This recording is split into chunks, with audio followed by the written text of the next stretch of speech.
So I'm welcome everybody to His Love is Power, and just thrilled that people have been listening, commenting, enjoying what I've been trying to share.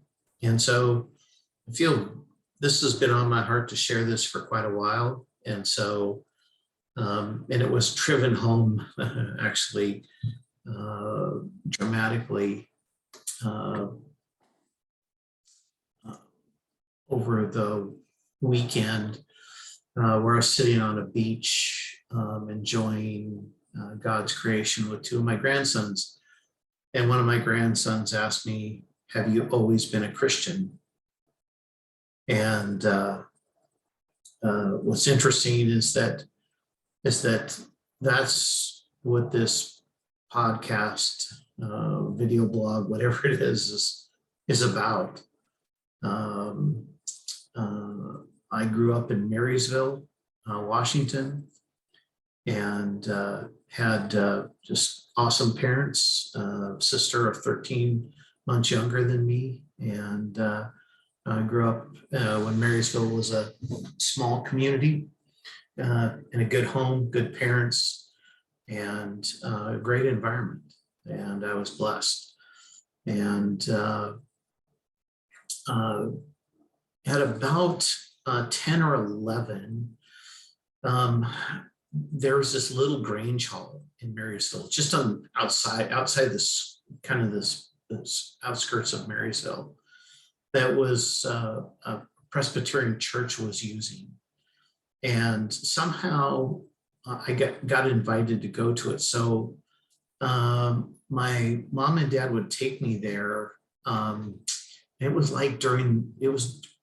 during the summertime, and maybe it was a vacation Bible school. I don't remember, but I just know going there for during the summertime for during a short period of time, and they were teaching us the gospel. They were teaching us John 3:16, and I remember being taught John 3:16, that for God so loved the world that he gave his only begotten son, and whoever shall believe in him shall not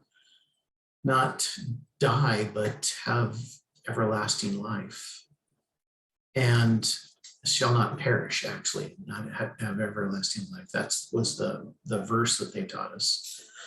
And I remember stumbling over begotten. I didn't understand begotten. I didn't understand what a begotten son was.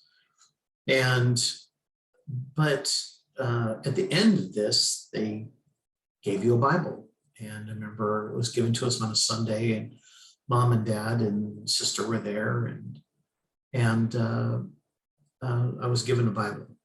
And not long after that, that church moved into a church that they had built in Marysville. And it was right across the street from an elementary school I used to go to. And so we went to it some, and I just loved going to church. So if you were to have asked me, are you a Christian? I would have said, yeah, I'm a Christian, even though I didn't fully understand what it was to believe, or what still understanding John 3:16. And so I will tell you that I lived a life of ungodliness, that I lived life exactly the way I thought I should live life. And so fast forward, I wind up going to work for Carrier down in the Bay Area, and made some great friends, had a great experience. Actually, my sister came down there and lived as well. And for the last year I lived down there, I was making huge money for somebody way back in the early 80s. I was making low six figures, and playing golf at the best golf courses eating in the best restaurants, blowing money right and left, living with a girlfriend.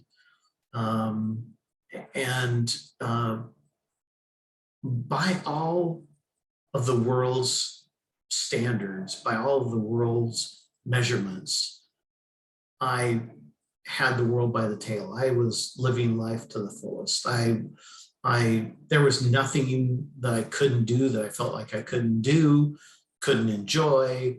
And I was living in the Bay Area, which was just hustling and bustling and a lot of stuff going on, and working for Carrier, had great friends.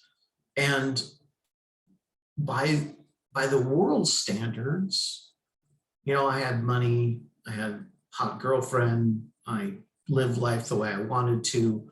By the world's standards, I had everything. Actually, even lived near 49er football players for a period of time, and hung out with them. Actually, would go to a bar close to where we lived in this condo complex we lived in. A bunch of 49ers lived right there, and they used to practice not far from there back in the early 80s. And so again, by all worldly standards, I had it made. So this one weekend, my girlfriend actually had flown back, was gone that weekend. She'd flown back to Spokane to see her parents. And so played golf up the Napa Valley, hung out with friends, again, drinking, carousing, having fun, doing whatever I want. And this was a Sunday morning. And I wake up this Sunday morning and I'm laying in bed, and literally I'm laying there, and all I can think of is that if this is life, if this is the life that I have, there's got to be more to it. Because I felt empty. I felt so empty. Like there has to be more to life than this. There has to be more than golf and drinking and eating and living with a hot girl and just living the life of Riley and blowing money right and left. And it just felt so empty, and just this feeling of wanting more. And just these thoughts just kept going through my head. I'm just laying there in bed. It's like, oh, and where'd this come from? I mean, I've never had these thoughts before. Never. I never thought it was just so new, so different, so unique. And I didn't know where they were coming from. So I get up out of bed and I just flip on the pull. Remember, flip it on the TV, you had to pull a little button. And back then, well, I in that old TV that I had, it was actually my grandpa's old TV. It wasn't remote. So you had to get up out of bed. Just get up out of bed, flip on the TV, and I just need noise. I didn't turn the channel on. I didn't do anything like that. I didn't pay attention to what channel it was on. I didn't care. I just wanted some noise to hear something, because I couldn't stand what was going through my head. So I just lay back down, and I'm laying there and I'm listening. And there's this voice of this guy that I'd heard him before, and just this kind of Southern style accent, very strong, very dynamic speaker. And I'm not looking, I'm just looking up at the ceiling, and I'm hearing this guy talk about your life being empty and needing more meaning.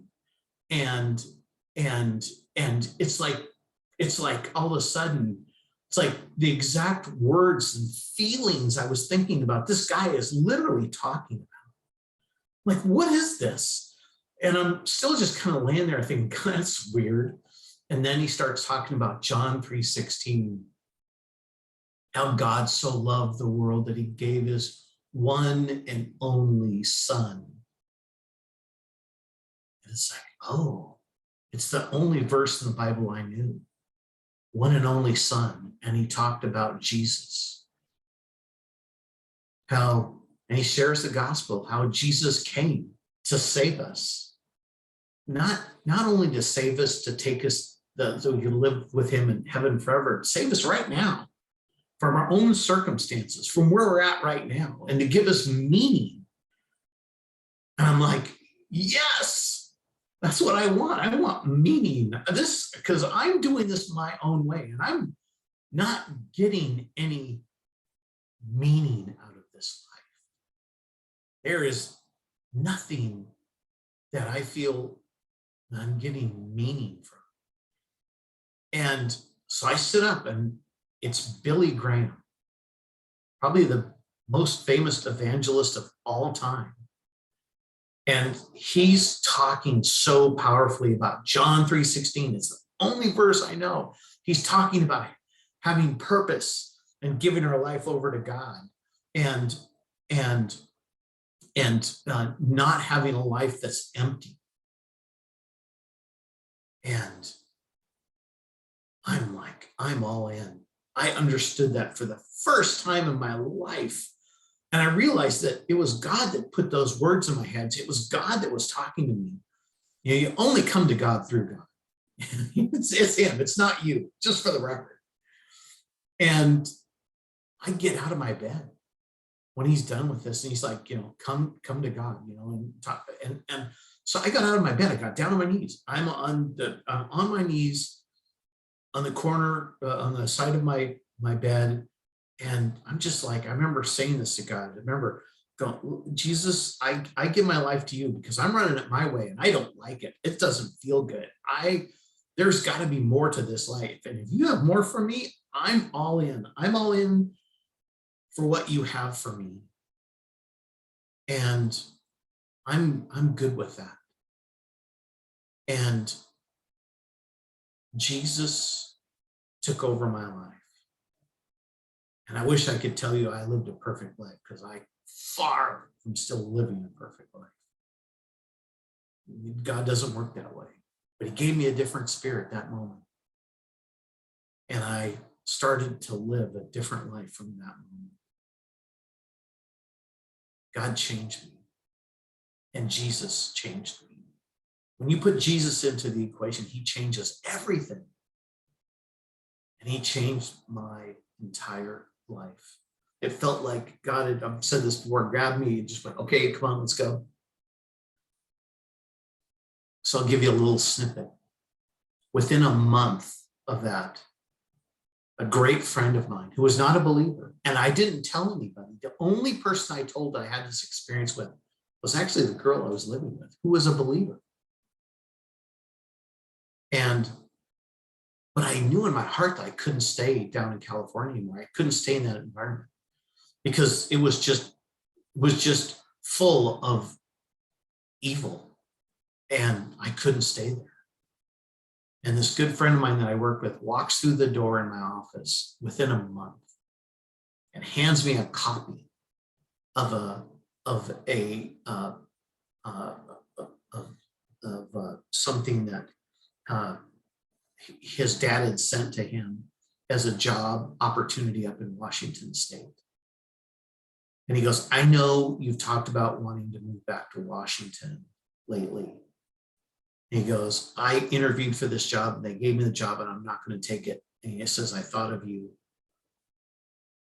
And he gave me that piece of paper, and it was highlighted in pink with pink highlighter. And he found it and he gave it to me. I still have it. And I wound up interviewing for that job. I got the job, and that's where I met my wife. And because of that, that's where I found my life really start to begin. And God changed my life and started to change me. And so I'll share more later. I just want you all to know that Jesus changes our lives. Jesus is come so that we can be rescued where we're at right now. And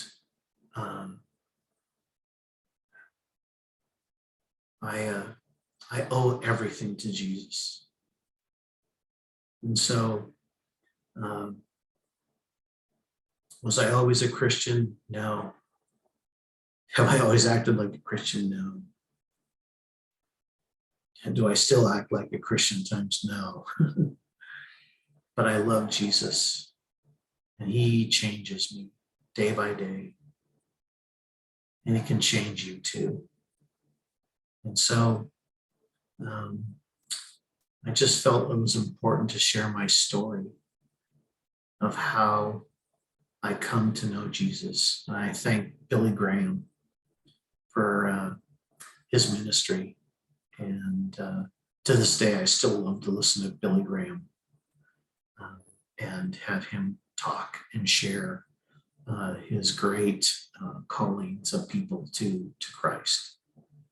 And so hit the like button, I would hope, hit the subscribe button, and I'll try to continue to do podcasts that are hopefully meaningful and beneficial. So thank you all for watching, and God bless you all. And so just may God bless all of us. Thank you.